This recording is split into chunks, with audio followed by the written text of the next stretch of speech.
Absolutely beautiful song. And I don't know if you caught it. The last verse says, "Secure my heart, Lord, as I kneel. Make sure my trust, my all, I yield." Trust is going to be a key factor. And the whole key, the peace that this song is describing comes when you align your will with God's. And that when you yield something, when you yield this kind of self-responsibility and this idea that we have any control to begin with, once we let go of that and rely on God, that's when we find that peace. But why is that not the case? I mean, I stand up here, I talk about anxiety, I talk about not to worry, and I am anxiety riddled. I mean, I have existential crises while I'm eating like a cheeseburger. When I'm out with my wife sometimes, I'm just like zone out and I'm gone because I have all these things ruminating in my head. She usually has to like snap her fingers a few times to bring me back down to earth.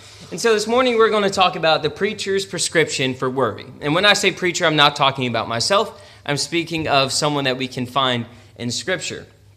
But I just want to start out by who's seen these kind of posts on Facebook? And no offense if you're someone who enjoys these type of posts. I just find that when I'm having severe bouts of anxiety or when I am extremely worried about situations, kind of seeing "don't worry, be happy" on my Facebook wall is about as good as someone saying, I hope you get well soon kind of a thing. Just saying the words really doesn't do much. Usually it's just kind of like, man, if only I could just stop, "don't worry, be happy." Oh, okay, that fixed my problem. That said no one ever. No one's ever responded well if you said "don't worry, be happy" when they're facing times of struggle. And I just see things people say like, "Don't worry, God is taking care of you and your family. You are about to receive his blessings." And, maybe that's the case, but I don't think you really know that for sure, 100%, unless you're clued in on something I'm not. And ultimately, I kind of feel like this little dog right here. This is one of my favorite pictures on the planet Earth because I relate to it so much. And I think all of us, sometimes we have so much going on in life, and life is really just a continual process of putting out fires. Have you ever noticed that? Just kind of, it's always one thing after another. Whenever you fix one problem, there's another one right around the corner. Once you think you got one thing figured out, or you think you got solid footing on one thing, then your other foot slips, and then you have to restart the whole process. And that's life. That is the process of life. So my goal this morning isn't to give you like a clinical prescription for anxiety or how to deal with worry. I can only speak to what the Bible speaks to. And the preacher or the teacher teaches us something in the book of Ecclesiastes. And I know you're probably sick of Ecclesiastes, but I've been studying something that I found discovered really recently, and I've found it tremendously useful personally when I've been very anxious and worried about things. It's brought me a lot of peace, and so I would like to share that with you all. So this morning, I'd like us to consider the Christian perspective of life. And in turn, I believe that will help us manage our worry and our anxiety. And I have this in Hebrew, and I practice it because I think it's really pretty. So, Havel Havelim Amar Kohelet Havel Havelim Hakol Havel. Now, obviously, it sounds weird, right? But we know this verse. It's vanity of vanities, says the preacher. Vanity of vanities, all is vanity. Now, I've taught this in the past as what does vanity mean? It means like, you're so vain, I bet you think. That song that we say, it's like it means it's not really beneficial. It's empty, right? We say it's empty. We say, it's meaningless. There's not any real utility in the thing. But as I've studied the Hebrew of Ecclesiastes, I realized I don't think that's quite the nuance that we were supposed to catch. I don't think that's quite the meaning that was meant to be gleaned. Because is the preacher telling us that simply life itself under the sun is meaningless and that there's no meaning in any pursuit you pursue? I certainly don't find that to be the case. I mean, I find meaning in preaching the gospel. It's something I've wanted to do since I was a child because nothing else really seemed like it had that allure to me because I felt like it would be meaningless to me. And I find meaning in my relationship with my wife. Like those things, they're good things, and I find meaning in them. So I don't think it's the case that life is utterly meaningless, right? In fact, I would say it's actually kind of the opposite, is that there's so many questions and so many meanings that I want to decipher that I don't quite understand. But to understand what is trying to be communicated, we have to understand that Havel, Havalim, no, go try it again. Havel, Havalim, vanity of vanities, or what that word actually means is smoke, or mist, or breath. Breath of breaths, or smoke of smokes, all is smoke. All is a vapor. And in fact, that's what James tells us, right? That life is a mist, it's a vapor, it's here, and then it's gone. So here's what it looks like. And if you notice, there's actually this little character right here that kind of looks like smoke, or rising up. And so I just thought that was interesting. Hebrew, they kind of have that calligraphy. I don't know if that's the right word. They kind of have that artistry, or calligraphy in their language. So did you know that we can find this Havel in the book of Genesis? If you look at Genesis 4 and verse 2, it says, "And again she bore his brother Abel. Now Abel was a keeper of sheep, and Cain a worker of the ground." Did you spot it? You know which word is Havel? Look at this in the Hebrew. "And she again bare his brother Havel, and Havel was a keeper of sheep."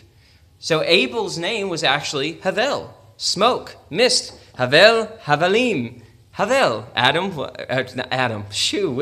Abel is named Havel. And of course, we say Abel, but it was like Abel, Havel, Abel, but America, Abel. we kind of like to pronounce things that way. So Abel's name means smoke or mist, but why would it be such? Why would it be that way? Why would Abel's name mean smoke? That doesn't seem like a very appealing name or a very cool name. Well, consider what happened in his life. He was righteous. He sacrificed by faith. He was favored by Yahweh. And he went on to have a super awesome, healthy, productive life, right? No. He was violently murdered and betrayed by his own flesh and blood, by his brother. Now, is that fair? Is that just? Is that pretty cruel? Yeah. All this, not very good. Not a good situation. And look at what Ecclesiastes teaches us. Look at what Kohelet, or the preacher, the teacher, tells us. He says in verse 11, "Again I saw that under the sun, the race is not to the swift, nor the battle to the strong, nor bread to the wise, nor riches to the intelligent, nor favor to those with knowledge, but time and chance happen to them all." That's kind of a realistic teaching, not one you really want to hear, right? Because we want to be told that if you do well, if you do right, if you work your hardest, that you are going to be blessed with everything. You don't have to worry about bad things happening if you're not doing bad things, right? I would love that to be the case, or maybe I wouldn't, because sometimes I'm doing bad and God allows good to happen to me. So just think about that. Life under the sun is Havel. It's smoke. Now, the interesting thing about smoke is it's kind of unpredictable. It goes in all these various directions. It's not something you can hold on to, grasp, put under a microscope. It slips through your fingers. You can't count on it. You can't depend on it. You can't say it's going to go this way or that, because it's all depends on the wind, right? And it's that idea of time and chance happens to us all. Is life under the sun is Havel. It's smoke. It's not dependable. So sometimes you work really hard, you do the right thing, and good doesn't come of it.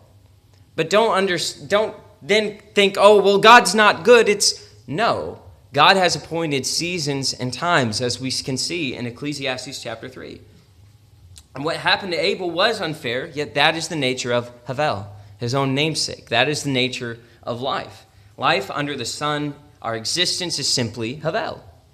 Everything is Havel. Havel, Havalim. All is smoke. So with this understanding, I want to look at a few more passages from Ecclesiastes and see if we can, with this kind of new nuance, we can learn something. So Ecclesiastes 2 and verse 14, it says, "The wise person has his eyes in his head, but the fool walks in darkness. And yet I perceive that the same event happens to all of them. Then I said in my heart, what happens to the fool will happen to me also. Why then have I been so very wise? And I said in my heart that this also is Havel." It's also a smoke or a vapor. And what he's talking about is, I've dedicated my life to living wisely, and then I just got to thinking about it. And you know what? The guy who's just out drinking every day and throwing his life away, robbing people, doing stupid stuff, wait, we have the same fate. We're both headed to the grave. We're both heading into the dirt. So what makes the difference? It's Havel. Why this wisdom was Havel. He says, "So I hated life, because what is done under the sun was grievous to me. For all is Havel and a striving after wind. See, it's the same idea. You ever try to hold some sand in your hand at the beach? It doesn't last very long until that sand just ekes out, and then you maybe have a piece or two, but virtually nothing. It all slipped through your fingers. Everything on this earth is smoke, meaning it is elusive. It is beyond grasp. You can't hang on to it. You can't depend on it. And what that means is there is benefit to being wise, and he actually says that in Ecclesiastes. But the important thing to notice is just you being wise, it's not something to count on to protect you from these different seasons. It's not something to rely on for meaning or for substance or for guidance for what you dedicate your life to. It's beneficial, but it's not something you can count on. Ecclesiastes 8 and verse 17 says, "Then I saw all the work of God, that man cannot find out the work that is done under the sun. However much man may toil in seeking, he will not find it out. Even though a wise man claims to know it, he cannot find it out." And this is the important thing, and especially for Christians, because I've heard this criticism levied towards Christians, and I think in some parts it is fair. They kind of have this perception that we're know-it-alls, or that we say we have all the answers.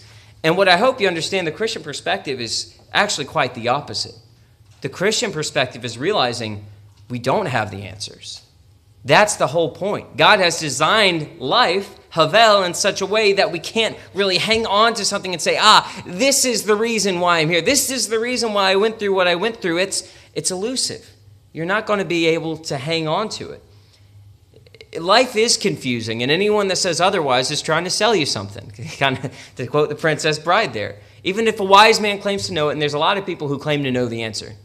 There are. There's endless amount of self-help books, of all these different theologians, academics, all these people who, they all have the answer. They all know what the best way to live your life is, but the fact of the matter is they don't. The wisest person to have ever lived said they don't know it, because he didn't know it, and he says as much. I think a lot of the struggles we face with our worry and with our anxiety is self-inflicted, because a lot of it, if bad things happen, they've already happened, right? What the bad part is our thinking about those bad things, and then us trying to figure them out, or we try to wrestle and go back and forth over trying to establish, well, why did this happen? What could I have done this different? This and that and this and that. And all we're doing is just stirring up this God-shaped hole inside of us that nothing earthly, there's not going to be an answer that will satisfy you. There's not going to be something that you can grab onto. It's elusive. Havel, Havelim. All is smoke. But God did this intentionally. Especially if you look at chapter 3. He says he has done this so that men cannot find it out. Why doesn't God want us to find it out? Why doesn't God want us to have all the answers right now? Well, like we've talked about in our Daniel class, you know what tends to happen when people become know-it-alls? They know it all, meaning they don't change because they think they know it all. That they have all the answers, that they're not going to change their way of life, and let alone they are not going to live their life based on what a God says. They're going to base it on what they think. And that's the whole point. God is trying to teach us in these seasons. God has appointed these seasons for the intention of teaching us reliance and trust on him, in him. Ecclesiastes 12:12 says, "My son, beware of anything beyond these, of making many books, there is no end, and much study is a weariness of the flesh." I love reading books. There's a lot of really great literature out there, and he's not saying that there's no utility in literature. He's saying that no matter how much you read and how many smart people you read, it's not going to satisfy you. You're not going to find the answer. You might get an answer here or there, but you won't find something lasting. The more you try to struggle and find the meaning of every single bad thing that happens to you, the more vexation you're going to find. And the preacher wanted you to know that. Sometimes, and this is the key factor. This is what I really want you to take away this morning. I'd say it's the sub-point, the second point, I'd say. It's okay, it is normal to be confused. I heard someone say in a podcast I really like, he said, the moment I became a grown-up, the moment I became a man, he said, it was when I realized that no one else had it together either. And I thought about that, for a long time, especially, kind of coming up. I was like, am I on the right track? I mean, I have no idea. Like, am I making the right decision? Am I making bad? Am I behind? Like my peers, are they, what's going on? And the more I talk to people, and then I end up talking to someone who was in their 60s, and they just told me the same thing. They're like, oh yeah, it still feels like I have no clue what I'm doing. Like, you have grandkids, I was blown away at this, but he said, it's not different. That's the nature of Havel, Havalim. All is smoke. Things are constantly shifting in our lives. There are constantly going to be more questions, more struggles, more seasons of joy, more seasons of sorrow. Those things are going back and forth. And the moment we stop and let go of controlling the seasons, I know we said that, but think about it. It's Havel. It's Havel, our physical existence, everything. Even the people we love, the food we eat, us, ourselves, we are Havel. We're temporary.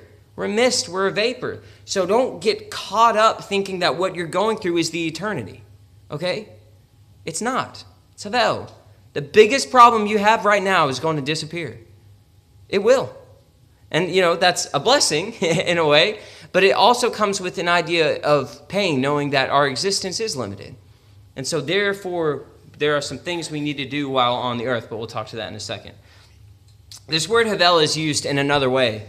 I'd like to look at that. 2 Kings 17:15, it says, they despised his statutes and his covenant that he made with their fathers and the warnings that he gave them. They went after false idols and became false. And they followed the nations that were around them, concerning whom the Lord had commanded them that they should not do like them. You know what that says in the Hebrew? They sought after Havel and came Havel. All right, so what does Abel have to do with worry, have to do with vanity, have to do with idolatry? What are all those things connected? Why is the same word used for all of those things? Well, when we grasp for earthly things to fill that hole in our souls, you're seeking idols. That's what it means. You're seeking Havel. When you try to fill those questions, those existential questions with Havel, you become Havel in your spirit, in your soul, not just your flesh and blood. You make your spirit become useless. Smoke, mist, disappears. If you look at Psalm 31:6, it has a contrast here. It says, I hate those who pay regard to worthless idols, but I trust in the Lord. The Hebrew, I have hated them that regard lying Havel, but I trust in Yahweh. You see, there's a word picture right there. Idols, anything else is considered idols. Everything else is considered Havel, smoke. It's not lasting. Whereas he put his trust in Yahweh. You know what Yahweh means in the Hebrew? Clark did a whole lesson about it, so I hope you do. The existing one, the self-existing one. And it's kind of funny when you think about it. You know the expression we have, where there's smoke, there's fire, right? It's kind of the same idea. We're smoke. Life is smoke, and that means that there is a fire. And that fire is the existing Yahweh, the energy, the existing one that created all of this. And he calls it lying Havel, meaning Havel is deceptive. That life is deceptive. It can be discouraging when you're confused, when you feel like you can't, I don't think anyone wakes up and says, I just know that nothing bad's going to happen to me today, or anything inconvenient will happen to me today. You don't count on life to be fair to you, do you?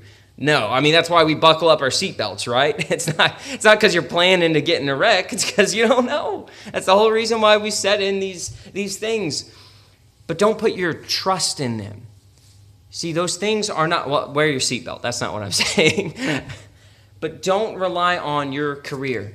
Don't rely on your husband. Don't rely on your wife. Don't rely on your mommy. Don't rely on your daddy. Don't rely on any physical mean to give you the things that your soul is searching for.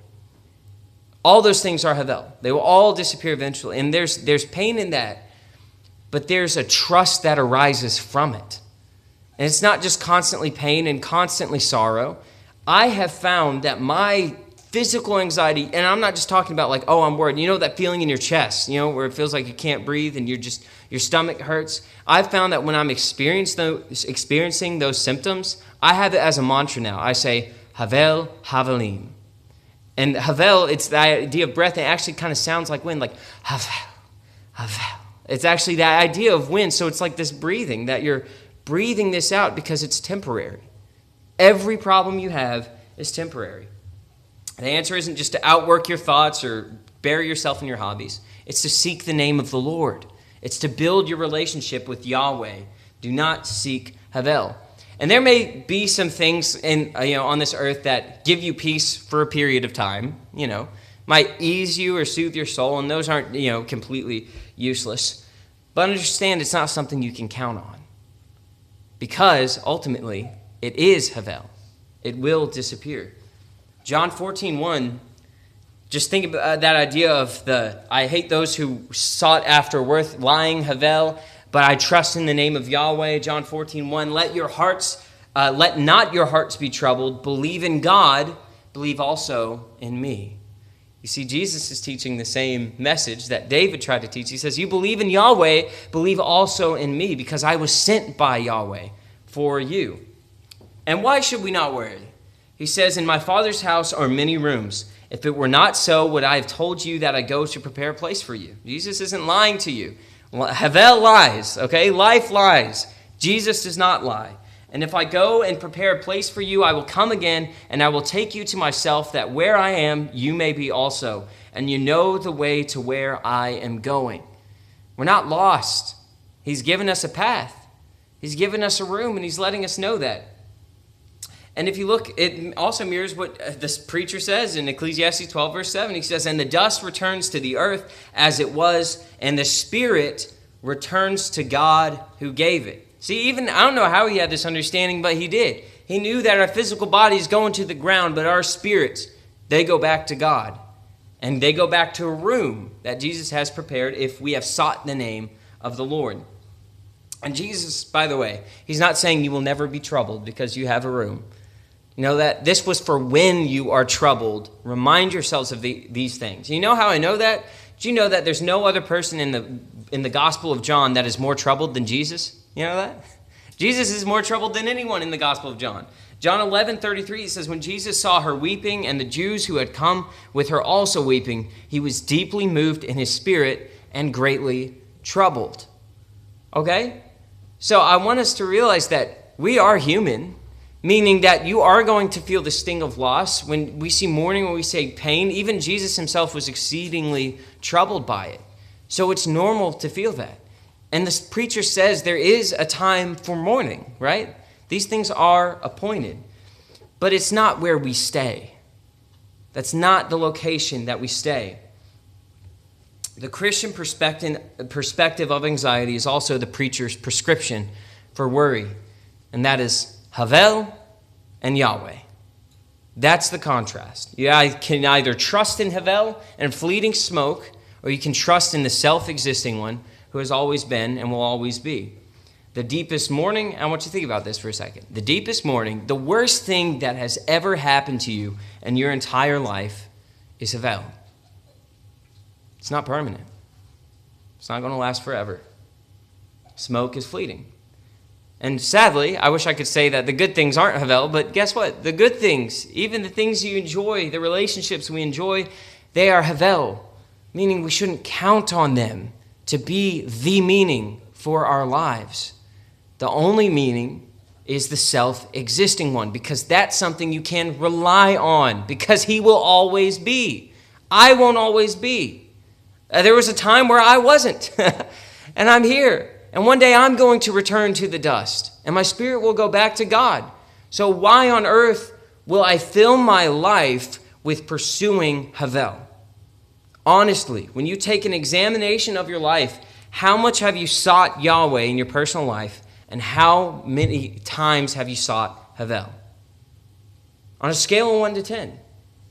Just remember, Yahweh is the only thing that will benefit the spirit when it goes back to him. Havel disappears with the body. So what are we working for? What are we spending our time to teach our kids? What are we spending our time doing, period? What are we doing? Ecclesiastes 7:14 says, in the day of prosperity, be joyful. And that's important too, okay? When you're in a season of joy, the preacher wants you to enjoy it. And he talks about all this, like the beautiful day. Or when you work a really hard day and then you eat your food, you enjoy your spouse, enjoy those times. I was talking to my brother recently, and we used to have this mowing business. And we were being kind of nostalgic, talking about old times. And my brother said, I think that is one of the happiest memories I ever have. And it wasn't anything big. It was just, we mowed our lawn, just looking back at it, and then going and getting like a Pepsi from the store. And, just sitting down in some AC and drinking the Pepsi and looking at the lawn, That there was just so much peace and joy, and it didn't require much. So seek those times. Okay, savor those times. Those times are important. Don't kind of live your whole life with your eyes in your head so that you miss what's right in front of you. He wants you to enjoy it. But in the day of adversity, consider that God has made the one as well as the other so that man may not find out anything that will be after him. It's like what Job said, right? He gives us the good and he gives us the bad. Blessed be the name of the Lord. God is trying to teach us reliance. The preacher sought to find words of delight. He says at the conclusion, I think this is funny. He sought words of delight, meaning he wanted to say everything was fine and dandy, and here's some words that are just going to make your day. And uprightly, he had too much integrity. He says he wrote words of truth. And look at what he says about these words. The words of the wise are like goads, and like nails firmly fixed are the collected sayings. They are given by one shepherd. Now, you know what a goad is? Not a goat, a goad. It's like this little sharp point at the end of a shepherd's staff that he kind of prods the sheep. And why does he do it? Is he just being a cruel shepherd, just hurting his sheep? No, he's guiding them to make them steer clear of danger, of other wolves. And yeah, there's a little bit of pain, but it's to guide us to life. And God's doing the same thing. And these words, I wish I could stand up here and just say nothing bad is going to happen to any of you all. I wish I could. I really wish the only news I had was good news. That would be great. I want to do that. But that's not the nature of Havel. Havel is fleeting. It can be cruel at times. Time and chance happens to us all. But the promise I can make to you is that if you put your trust in Yahweh, all the suffering will pale in comparison to the blessings you will receive in eternity. Because Jesus said, I prepared for you a room. So you know what? When your room here on earth, when this Havalim, when it gets too much for you, remember, this isn't my permanent residence. I have a room, and it's going to be beautiful. It's going to be gorgeous. And it was handpicked by Jesus himself for me. So remember, this isn't our permanent lodging. All is Havalim. So if you're anxious, if you're in a time of mourning, remember, Havalim, that this too will pass. If you're having a good season, enjoy it, but remember to give thanks to God as well. And know that there are other seasons, and it won't always be like this either. But what you can do, the same thing you can do throughout all those seasons, no matter what, is put your trust in the name of Yahweh. Stop striving and wrestling with questions that are fleeting and elusive. Instead, strengthen your relationship with the self-existing one. I had a neighbor when I was a little kid. He had this weird habit. If we would just be eating like popcorn or nachos, outside. We'd sit on the front porch, and he would every once in a while he'd drop his chip or like a piece of candy on the ground, and he would pick it up and he'd say, "Ashes to ashes, dust to dust, kapoofy poofy," and then he'd eat it. And I don't know why the kapoofy poofy part, but it always cracked me up. And as silly as it is a reminder, right? Ashes to ashes, dust to dust. What he was saying was like, it doesn't really matter. I'm going to die anyway, so the germs on this are kind of irrelevant. I guess that was his interpretation of it. But as uncomfortable as it is to think about, remember that from ashes we came, and to ashes we shall go.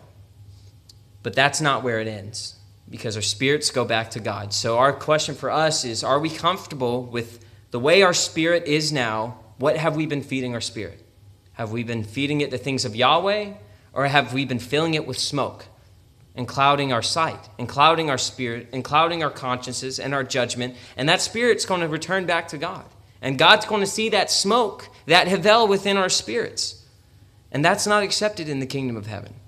That has to be shed off. That has to be shed away. So if you would like to fix your relationship with Yahweh this morning, or if you want to begin a relationship with Yahweh this morning, we ask that you please come forward.